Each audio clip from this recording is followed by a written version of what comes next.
नमस्कार, मी मयुरी आणि आपण पाहतात मुंबई आउटलुक। आजकाल जेनझी पिढी असो किंवा इतर वयोगटातील लोक दिवसातील अनेक तास आपण मोबाईल, लॅपटॉप किंवा कम्प्युटरच्या स्क्रीन समोर घालवतो। पण कधी विचार केला आहे का की डिजिटल सहवास आपल्या आरोग्यासाठी किती घातक ठरतोय? पूर्वी पाठदुखी, मान आणि मणक्याचे विकार हे प्रामुख्याने वयोगटानुसार उद्भवणारे आजार मानले जायचे। मात्र आज दुर्दैवानं शाळे कॉलेजचे विद्यार्थी आणि तरुण नोकरदारांवर वर्गातही विकार वेगाने पसरत चालले आहेत। यामागचं मुख्य कारण म्हणजे सतत खाली मान घालून मोबाईल वापर आणि कम्प्युटर समोरील चुकीची बसण्याची पद्धत। जेव्हा आपण तासनतास मान खाली घालून किंवा स्क्रीनकडे पाहतो तेव्हा आपल्या मणक्यावर आणि मानेच्या स्नायूवर प्रचंड ताण येतो। वैद्यकीय भाषेत ह्याला टेकनेक किंवा सर्व्हिकल स्पायडोसिस असं म्हणतात। याशिवाय शारीरिक हालचालींचा अभाव यामुळे आपले स्नायू कमजोर होत चालले आहेत।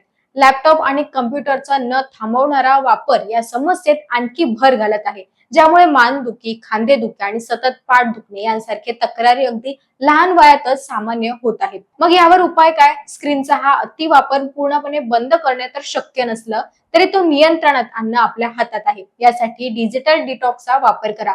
मोबाईलवर किती वेळ घालवता याचं ट्रॅकिंग ठेवा आणि स्क्रीन टाइम निश्चित करा। संगणकावर काम करताना स्क्रीन डोळ्यांच्या लेवलला असावी, जेणेकरून मान सरळ राहील।